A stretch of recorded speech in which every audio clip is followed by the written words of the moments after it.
Comment les animaux sauvages font-ils pour communiquer entre eux alors qu'ils ne sont pas doués de la parole? Alors nous, les humains, nous comprenons, nous communiquons principalement par la parole, par le langage. Alors les animaux n'ont pas cela. Alors comment font-ils pour se comprendre? Donc, mon nom est Joanne Leclerc, je suis biologiste et je suis spécialisée en éthologie, en comportement animal de la faune sauvage. Et j'habite au Québec. Donc, les animaux sauvages communiquent de diverses façons.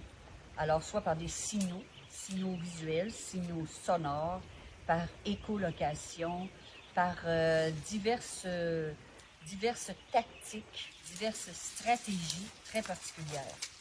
Alors, j'ai fait un atelier sur ce sujet. Alors, sous cette vidéo, eh bien, tu auras la description et la date exacte. Alors, soit dit en passant, nous allons reprendre nos activités en juillet. Et juste quelques mots en passant, c'est que je suis présentement en train de créer un centre phonique qui sera axé sur le bien-être animal en captivité. Alors, évidemment, il y aura beaucoup de recherches scientifiques. Il y aura beaucoup d'activités scientifiques. Il y aura aussi du tourisme scientifique. Et également, nous allons faire des stages en éthologie et des stages en zoologie. Évidemment, nos stages, nous, ce sont des stages de formation. Donc, il y a un coût à ces stages.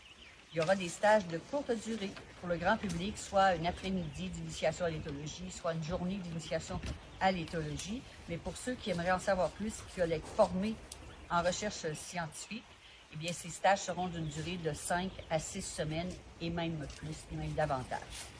Alors, surveillez nos vidéos, surveillez notre page Facebook, alors qui est au nom de Zoologistes sans frontières. Et alors, vous aurez plus de détails là, sur le futur centre phonique et aussi sur la communication animale. Je pense que j'ai oublié peut-être de mentionner que ce qui est intéressant dans la communication animale, c'est évidemment que ce sont des comportements. Donc, qui s'intéresse au comportement devrait normalement s'intéresser à la communication animale, comment les animaux communiquent entre eux. Et en fait, ce qui est intéressant, c'est de savoir le processus, comment les messages se communiquent par le système nerveux, par des procédés chimiques à l'intérieur des animaux. Alors, c'est de ça que je vais parler avec des exemples très précis. Alors, je vous dis à très bientôt.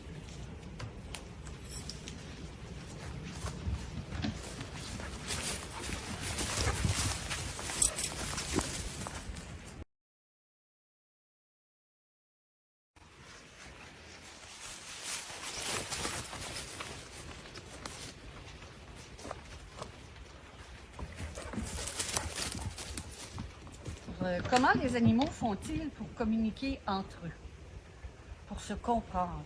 Alors nous, les humains, nous sommes doués de la parole, mais les animaux n'ont pas non, je recommence.